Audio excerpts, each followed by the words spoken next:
One of the frustrating things about Zephyr when I first started learning it was the idea that all projects had to be built for a board. Zephyr supports a number of official boards, but these are almost always vendor or third-party produced dev kits. Most embedded developers I know usually want to ultimately move to a custom PCB for their end product or project. Like most things in Zephyr, creating a custom board definition requires you to understand Kconfig and the Devicetree. That's why I waited until the end of the series for this episode. My hope is that by now you've had good practice with both of these systems, as defining a custom board can be a little more complex than just enabling a driver. I'm going to demonstrate how to create a very simple board definition package for the ESP32-S3 Dev Kit C that just blinks an LED. You'll have to imagine that our dev kit is a custom board. From that, my hope is that you then have the knowledge to enable other peripherals and drivers as needed.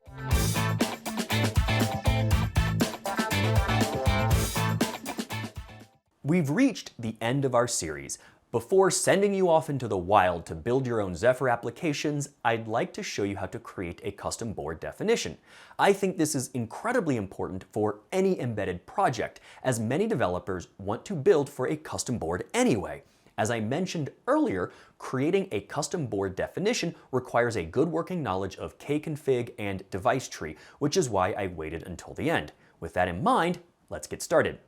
For creating your own custom board, this board porting guide in the Zephyr documentation is probably the go-to piece of documentation that I recommend for learning how to do this. It walks you through the process, or at least the concepts in theory, and then I'll show you a demonstration on how to make that happen. The important things to pay attention here are, first, this hardware support hierarchy and understanding how the naming conventions work when you start talking about there's an architecture. You might have multiple CPUs, so this would be an extensa architecture. You would have your pro and app CPUs, and then you might have your different families, but usually this is encapsulated in just your SoC. So our SoC, or system on a chip, is the ESP32-S3, and then you would define one or more boards based on these layers within this hierarchy.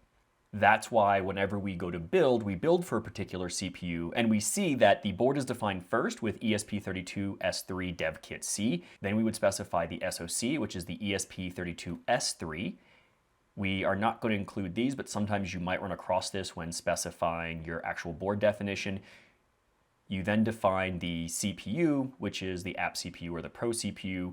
In this case, we don't have to specify the architecture, but the architecture does provide the underlying layers, and that's why you often find the CPU drivers and other code in the extensa folder. Here's some examples of how that works, in this case with a lot of the NRF chips. And then here's the terminology that you will see used. As I mentioned, you'd have your board name, so ESP32-S3 Dev Kit C. You might have a board revision. In this case, we don't for this series. The SoC for us is the ESP32-S3. The CPU cluster, apparently it can be clustered, but it's just one CPU for us. We've been working with the Pro CPU instead of the app one, and there might be a variant, but we have not been using that. That is optional. The variant is common for denoting things like the secure or non-secure builds for boards that might support trusted firmware M. If you scroll down a little more, you can find the recommended directory structure. This structure is incredibly important, and the names of the files in here are also incredibly important. The board name they give as an example is plank, I suppose, as opposed to a board. So note where that name appears in the file names as well as in the files themselves. So you need to have this kconfig.board name in order for Zephyr to read and understand this. Zephyr does a lot of magical things on the back end that looks for particular file names within this folder. Go down a little further and you find where the mandatory files are listed. So you have to have these three, the board.yml, not the board name, but board.yml. You need to have the board name.dts for your main device tree. For our ESP32, we will see these qualifiers. That is, for example, which CPU, app versus pro CPU, we are building for. That's the qualifiers that are listed here. And then you need to have kconfig.board name. These three are necessary. As you will see, we do need to include some of these to make building happen for the ESP32-S3 because it does things like include certain drivers that Espressif has put in place for us that we need to rely on. When they talk about the qualifiers in the name, they mention how that's set up here, and we've been using this one for our dev kit C, where it's SoC, or the ESP32-S3, and the CPU cluster, which is the Pro CPU for us. So that is what makes up the qualifier, and that's what we've been using here. And by denoting these qualifiers, when we go to build for a particular board or a CPU within that board, Zephyr comes in and looks for the file names that matches these qualifiers to know which files in the board support package that it needs to use. With that in mind, let's try defining our own custom board. We're going to do that based on the dev kit C. So when you are developing your own board, I recommend starting with whatever development kit you started with and using that as a jumping off point. So if you go into Zephyr, let's go with boards. We're going to go to Espressif. We're going to go to the board that we've been working with, which is the ESP32-S3 dev kit C. And you can see those files listed here that we just saw in that documentation. Board.CMake is an optional file. It links to the vendor-provided tools and libraries used for things like flashing the board and debugging the board. That's why you will see things like OpenOCD listed here. These lines are used for setting up the drivers necessary so that OpenOCD can talk to the board. So if you're planning to debug, you will want those in. We're going to leave those out for now just to keep this as bare bones as possible, but note that if you want to enable OpenOCD or being able to debug on your board, you will need to include these lines. ESP32.board.CMake, that's a little vague and nebulous, but I found this is absolutely required so that you can flash the board, say, over UART or over the USB port. So yes, we do need to include this board.cmake file with this line in it for the bare minimum of flashing our firmware. Then we have board.yml. This is a required file. This is what sets up the high-level metadata so that Zephyr knows what the name of the board is, in this case with the underscore. You can have the full name. I suppose that can show up in the documentation, but this is fairly arbitrary. This must match what you are typing in for your board name when you go to build. The vendor, it seems, is kind of arbitrary. By convention, it should match the name of the folder one level up. So you have boards, this can be whatever. As you will see, we can tell Zephyr where to find our custom boards definitions, but then you need to have the vendor, because that's how Zephyr knows what the vendor is. That folder by convention should match the vendor name in board.yml. And then we have the name of the board, which contains all of these files to create the board definition. If your board supports things like multiple SoCs, you should list them out here in this YAML file. In this case, we support the ESP32-S3. Zephyr knows to take this and look for an SoC with that name to pull in the required Devicetree, Kconfig, and driver code. So this is how we are building our board definition on top of an SoC definition. Next, we have our defconfig, or default configuration. This is for Kconfig. And you'll notice we have two versions of this, depending on the CPU. We have the app CPU and the Pro CPU.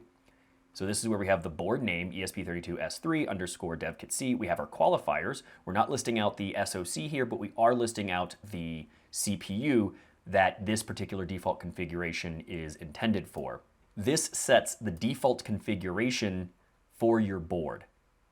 So while your SoC or other parts of Zephyr might define these various symbols, if you want to set them here, for example, increasing the main stack size or setting it to something specific, we do that here.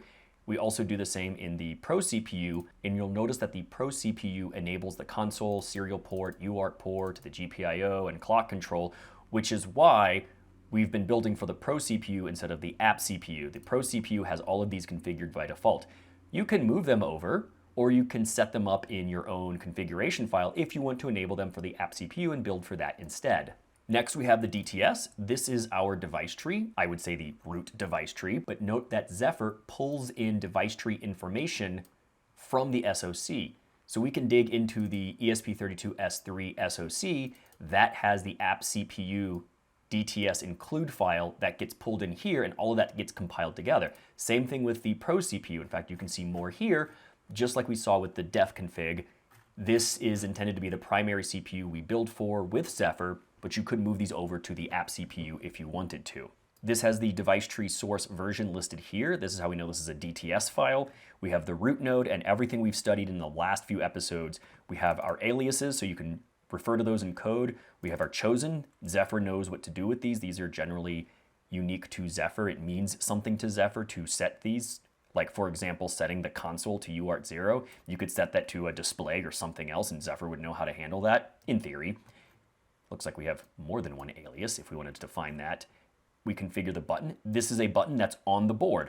This is the boot button that you can find on that actual dev kit. Take a note here. Normally when you put on buttons and LEDs on your board, you would want to define them in your board Devicetree source files so that you can just refer to them in code as they are now essentially part of that board.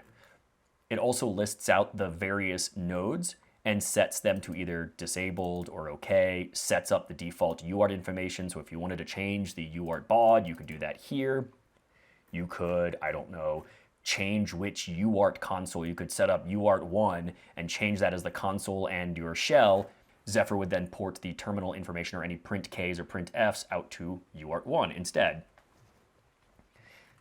There's also touch controllers that we don't need to care about. Sets up I2C, SPY, your timers, everything we've looked at earlier, and some other things like the watchdog timer that's handled on the back end, hence why that is enabled, even though we don't touch it in code. Interestingly, it also sets up Bluetooth, but we probably won't need that in our demo.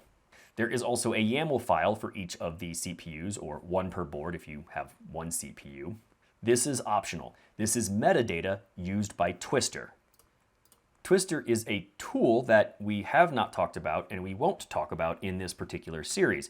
It's a testing tool that comes bundled with Zephyr, and it uses either simulation or you can connect it up to real hardware to do things like testing various software components. It's a very useful part of doing continuous integration and validation, but we won't need it for our demo. Note that if you are creating a board and you want to test various software components, Twister might be a good tool to use, and it comes with Zephyr. So with that in mind, we probably don't need these YAML files since we won't be setting up any sort of CI/CD tools. This DTSI is not needed, but it sets up common pin configuration settings for the ESP32. And if we go into the DTS, you can see it included, well, not in the app CPU, but if we go to the Pro CPU, go all the way up, you can see these includes up here, and sure enough, it's included right here. So you could put everything in pin control in this single .dts, but a lot of vendors will define them separately in their own pin control include file, so it can be included in different .dts's if you so wish. This simply sets up the pin multiplexing so you can assign various pins to the different buses, and Zephyr encourages you to set up defaults, which you absolutely can, and you can use them as their defaults, but as we've done in previous episodes, we've gone ahead and changed some of these pin definitions to say put I2C on different pins. That is, of course, assuming your particular SoC supports that kind of remapping of pins, which the ESP32 does for most of its pins. There's this Kconfig file. This is optional. It seems a little backwards because it seems like the board one should be optional, but nope. Kconfig is optional. This allows you to create any new symbols if needed for Kconfig. This can be completely customized with any of those symbols you wish to turn on and off different drivers, for example. In this case, Espressif is just defining the amount of heap allocated by default depending on which CPU you're using. The Pro CPU by default enables 4K of heap, and the app CPU is allocating a measly 256. For our demo, we're going to pretend we only have one CPU.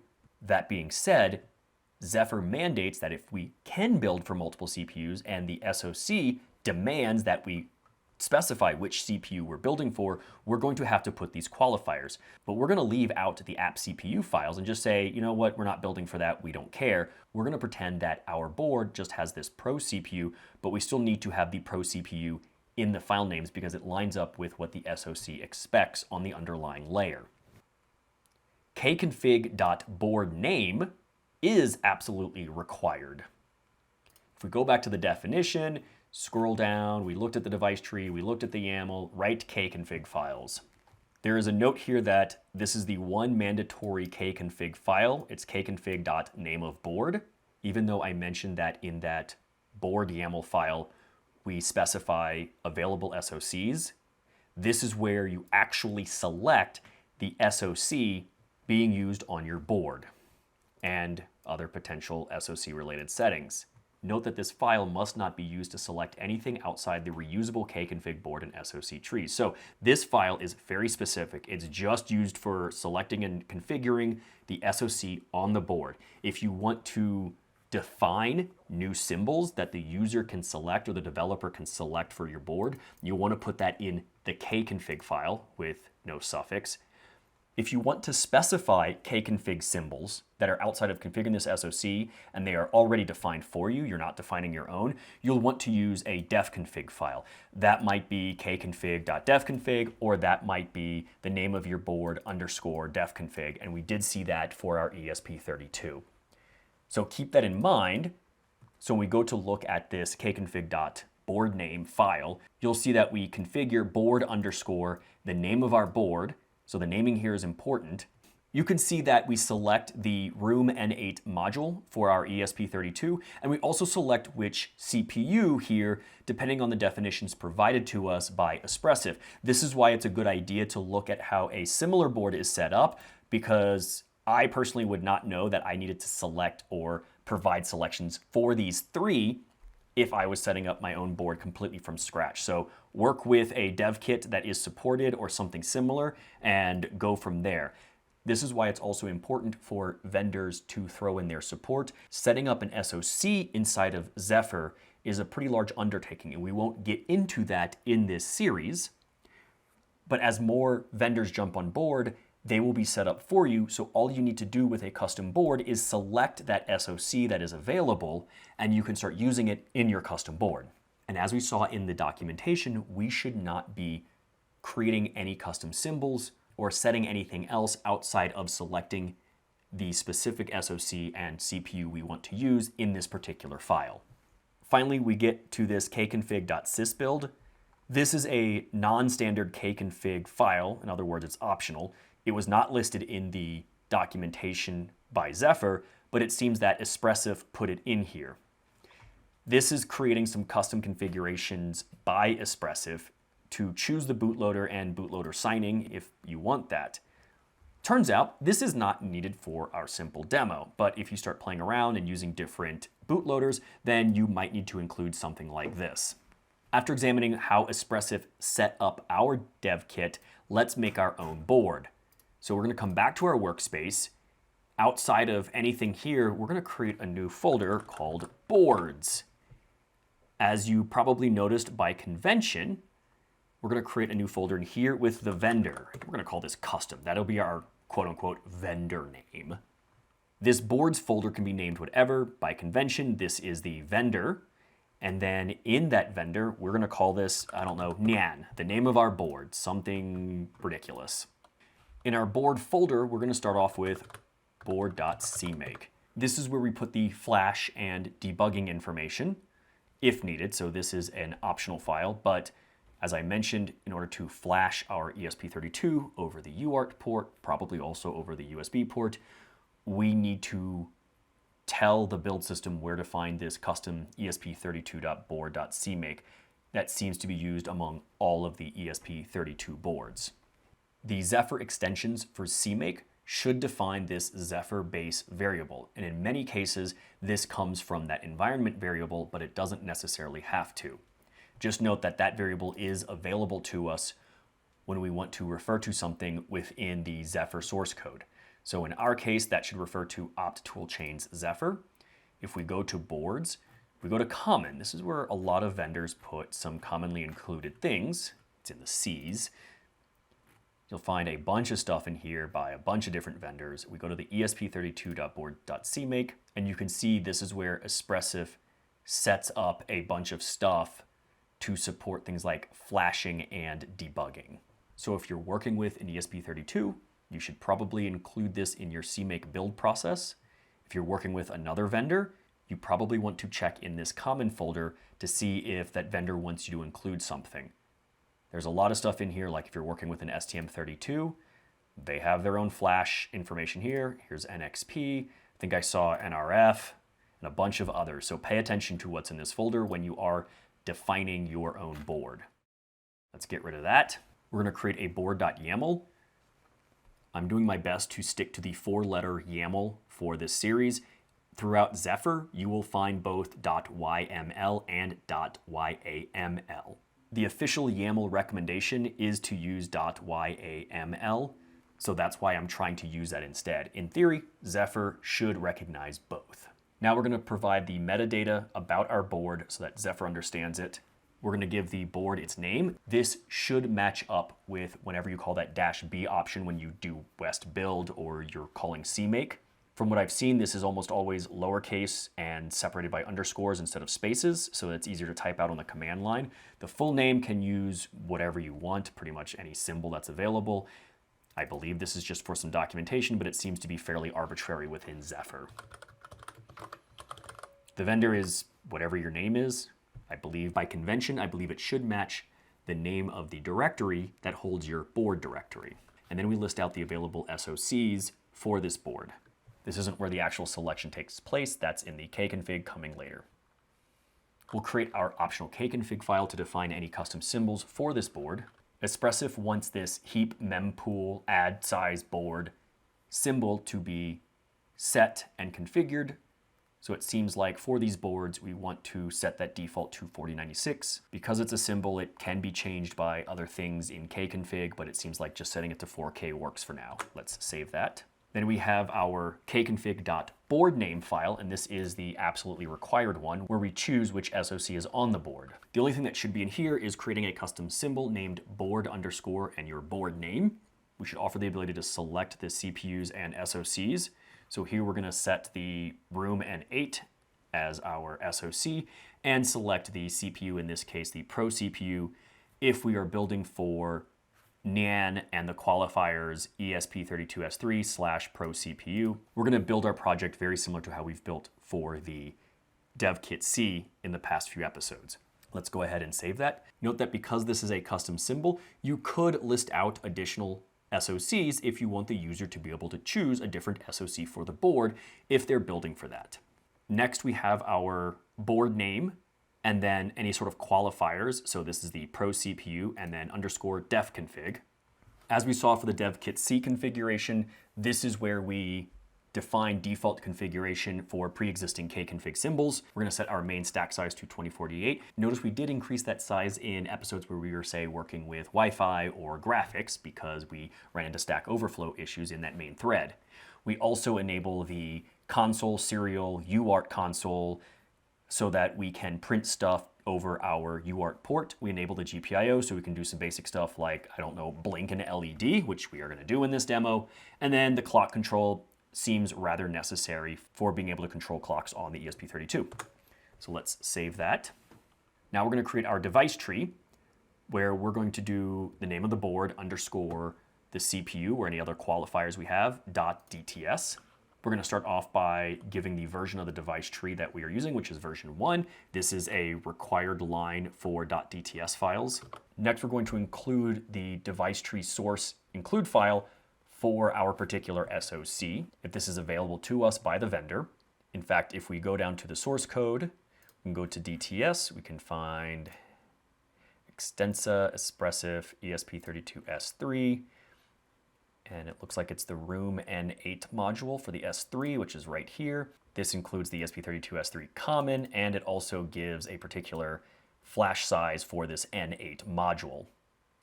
So if you go to common, you can see all of the existing configuration settings for the device tree that get pulled in for our particular board. So let's go back to our device tree setting. So note that you have all of that available. So when you go to compile the device tree, that's where those are coming from when you see that really large device tree file in your build folder. Next, we'll include that pin control file just to make it match up with how the DevKit C DTS files are configured.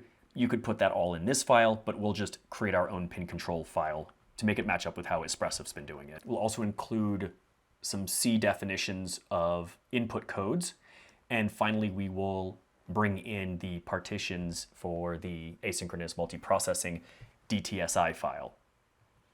And since I am curious, I'm going to search for this file. It looks like it's in DTS Extensa ESP32. Oh, it's DTS common.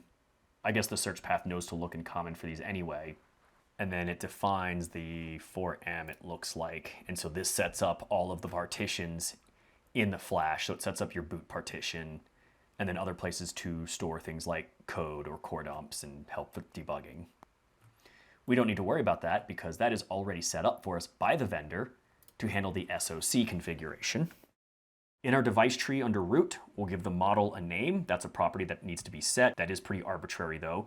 We will define our compatible so it knows which bindings to use. In this case, we are using the SoC bindings defined by Espressif ESP32-S3.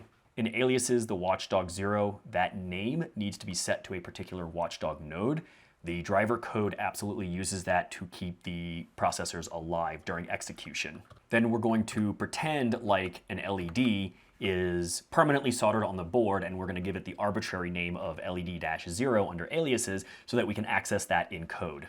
For the chosen node, Zephyr requires some things to be configured. For example, setting up the RAM, in which case we're going to give that the RAM node address. So Espressif has configured SRAM0 for us. We're going to tell Zephyr that that's going to be our RAM space. We also want to set up a console and shell. In this case, the shell UART are particular properties for Zephyr that Zephyr knows what to do with in order to pipe out stuff like printf and printk. We're going to assign those to UART0 that the SoC has configured for us. We will define the flash area. Once again, SoC has set that up. And the code partition of where our binary lives, we will point that to the slot 0 partition that we saw in that Espressif common partitions DTSI file. The example extended aliases down here, but we're just going to include stuff up here. It defines UART-0, so you can use that in code, as well as SW0 for that onboard boot button. If you have changed your board in any way, you might need to reconfigure how these device tree nodes operate. And in fact, your board might have more than one button, so you'd want to list them out in aliases and give them some drivers on what they do, like, for example, going into bootloader mode, or maybe it's just a user-controlled button. For our board-defined buttons, we're going to rip this right out of the DevKit C example because this button needs to be defined so that the driver knows how to do things like go into bootloader mode. All it's going to do is use the GPIO keys bindings that we've played with in a previous episode, set up button 0 as a label so we can refer to that in both our code and our aliases, and it's going to define pin 0 as this button because that's where it's connected on the board. We'll give it an arbitrary label, and we will set up this Zephyr code input key 0. That's used by the driver code so it knows how to go into bootloader mode when we're holding that button down. Way back in episode 1, we defined this LED node in our overlay. At the time, it probably didn't make a whole lot of sense, but hopefully, if you've come this far, Devicetree stuff makes a little more sense to you, and it starts to come together for you as far as what we're trying to do here. Let's assume that we have an LED soldered onto our board, and that's just part of how the board is. Rather than defining an overlay file, we can, for example, define an LED here, give it an alias, and say, you know what? It's always connected to pin 13 on the SoC that's on our board. So we can just give it pin 13 here. So whenever we compile for this board, we know that pin 13 is taken up by this LED. We're going to give it the label LED0. That lines up with the alias that we created earlier. And we're going to set the GPIO's P handle so that it knows to connect to GPIO0, that's the controller, pin 13, and we're going to set this LED to be active high. We're going to mess with our pin control stuff later, but we can define some of the nodes that we will need for this particular board. For example, we're going to define UART0. We're going to leave out everything else from the DevKit C because we're not enabling SPI. We're not going to enable I2C. We're just going to create a simple Blinky demo. So for that, all we need to do is enable UART0. We're going to set the current speed, the baud rate, and then we're going to tell it which pins to use by referring to a pin control node. We will define that in our pin control DTSI in a moment that gets included in this file. The GPIO controller 0 and 1 are configured by the SoC. All we need to do is just enable them. So we're going to refer to the label GPIO0 and set the status to OK for specifically GPIO0. Note that that means we are not enabling GPIO1 and those pins will not be functional. But for pin 0 and pin 13, that's all we need for now. The ESP32 doesn't seem to like to work very well without the watchdog timer enabled, so we will enable it. It's been configured elsewhere. We're just going to set the status to OK to turn it on, and it can be used to prevent stuff from crashing. So let's save that. Final file we need to make is that pincontrol.dtsi. The naming is arbitrary here since we pull it in with an include in our main DTS file. We'll start off by including some of the ESP32 pin control names. We will need those. And the ESP32 pin control and the GPIO sigmap seem to be needed as well. Let's take a look at these so you are familiar with what they do. This pin control common looks like it just sets up some various common names for working with the pins. These aren't the actual pin names, but rather doing things like pull-ups and pull-downs. We have the ESP32 pin control.h. These are the names we looked at in previous episodes that maps pins to various peripherals on the ESP32. And then it looks like we have the one unique to the S3. If we look at that, we can see how these names are mapped to various signal numbers. I'm not sure exactly where these get used, but it seems to be useful for defining these pin mappings. The only thing we need to do in our pin control file here is set up that UART so we can actually have a terminal out. We're going to define our node with the label UART0default. That gets used in our .dts file. The two arbitrary group names, we are going to define the two pins, the TX and the RX pins, mapped to pins 43 and 44 respectively. The TX pin is output high, and the input pin has a default pull-up enabled internally. These symbols here are defined in the pin control files up here so that we don't have to use the actual numbers. Let's save that file, and we are ready to create our demo application. Let's go into apps where we're creating our applications. Let's go into apps, and we're going to create a new folder called 12 demo custom board. In here, we're going to create our normal Blinky demo that we've been using quite a bit. But we are not going to create an overlay or a conf file because we're going to rely on the namings that we've set up in the Devicetree for our custom board. So all we're going to do is create source. We're going to create main.c. Let's get rid of some of these tabs to clean this up. We're going to include our normal include files, the standard input output, the kernel, and our GPIO driver to run that LED.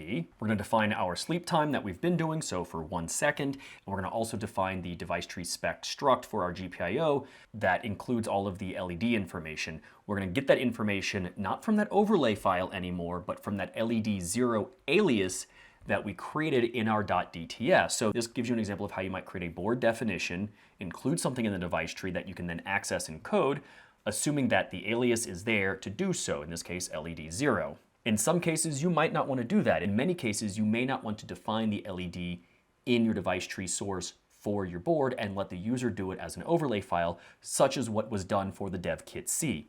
That's up to you as the developer. In our main function, we're going to set up a couple of variables, mostly just to store return states as well as the state of the LED. We will check to make sure that the GPIO for the LED was configured correctly during the initialization process on the back end before main is called. We need to configure the GPIO's output in code rather than in the Devicetree, so we do that here. In our super loop, we're going to change the state of the LED. We're just going to toggle it and then print that state to the console. We'll actually set the pin state by calling this GPIO pin set DT function. And finally, we will sleep the processor for 1000 milliseconds. We'll return 0 even if we never get there. Next, we'll create our CMake lists.txt. We'll define the minimum version as 3.20.0. We'll tell Zephyr where to find the CMake extensions for Zephyr, and we will define the project name as Blink. Finally, we will tell CMake where to get the application code and apply that to the target of app. Let's save that. As usual, we need to create prj.conf, and that can be absolutely empty because we're using the default configurations from the board to build this. Let's save. Let's go ahead and open up a terminal. Do so in Workspace. Let's go to Apps. We'll go to 12. We'll go to Demo Custom Board. That should be our Blinky demo. We're going to call west build-p always so that we can refresh that build folder. This is where we tell Zephyr how to find our custom board. So the -b, where we would put the ESP32-S3 dev kit C, we're going to put the name of our board, nyan. Because this is a multiple CPU SoC, we need to define that in the qualifiers here, like we've been doing with the dev kit C. Zephyr does not give us a way out of this, I think as of version 3.6 or 3.7. So we need to tell it the SoC here, ESP32-S3. Zephyr will look into our board definition files that we created to identify the SoC we are intending here. as well as the CPU, and that should match up with some of those file names. We're going to use the Pro CPU because that's the only CPU we've created definitions for. If you create definitions for the app CPU, you can absolutely use the app CPU here. So while the naming is there, we did not tell Zephyr where to find those files because they are out of tree. In many cases, you would want to put them in tree, which means going into the Zephyr source code directory, going into boards, putting in your own custom vendor and your own custom board in here and building for that. Zephyr hopes that you will submit a PR with your board definition back to the main repo. But if you want to build out of tree, then you are going to put the boards folder somewhere else on your system, and we are just going to tell Zephyr where to find that. Or in this case, we're going to tell CMake where to find that, hence the --. We're passing the next parameter over to CMake. And that magical CMake symbol is board_root. So -D, we're defining this symbol, board_root. Zephyr knows what to do with that. And we're going to point it to that location. So you can use an absolute path here. I'm just going to go .. /.. I believe I misspoke earlier. I said that the boards directory name can be arbitrary. Actually, it's not. It needs to be boards. That name is required. So we're going to go to apps, and then we're going to go to workspace. Zephyr is going to look in workspace, or up to directories from this application, to find a directory called boards. That's why this naming is so important. And then it's going to look through the vendor boards and board names to find something that matches the board naming we gave it here, along with those qualifiers. So it's going to look through the vendors, in this case custom, and it's going to come across something called nyan, which matches this board name. And that's how Zephyr knows which of your custom boards to use. So let's go ahead and try to compile that. It looks like I have an error with some of my board naming. If you see an error like this, with something like invalid board, it means that Zephyr could not find your board. So there's a few things to check here. The first is to check that board root, this symbol, is set to the actual location of one folder up from your boards directory. Make sure that the spelling here is correct for boards, your vendor, and the board name. Make sure that the name of the board matches up with the name of the board here when you're passing it into the command line. Also, very carefully go through the board names in your board.yml to make sure the board name is correct here, and that name should match up with the kconfig.board name, your board name underscore, maybe some qualifiers, defconfig, board name underscore, maybe some qualifiers, .dts, and this DTSI is not very important, at least for naming conventions. The interesting thing here is that, do you remember how I said that .yaml, this 4-letter suffix, was considered the recommended version by the actual YAML maintainers? Turns out Zephyr did not get that memo. So for the custom board definition, and as far as I can tell, only the custom board definition, other YAML files we've used throughout the series can be the 4-letter nomenclature for that suffix. But for this, it must be the 3-letter .yml. Now we're getting a different error, child return code 1. If we go up, we can see that this is probably related to a Devicetree, and in nyan procpu.dts, if we go into that file, line 10, sure enough, right before it, I'm missing a semicolon. All right, let's try recompiling. With any luck, your application should build for the custom board. So with that, let's go over to our host machine, and we're going to try flashing it. Make sure you have activated the virtual environment. That's doing something like vend scripts activate. We're then going to call the ESP tool, give it the correct port, tell it to reset before and after, where to write the flash, and give it the zephyr.bin file in the build directory or the build Zephyr directory.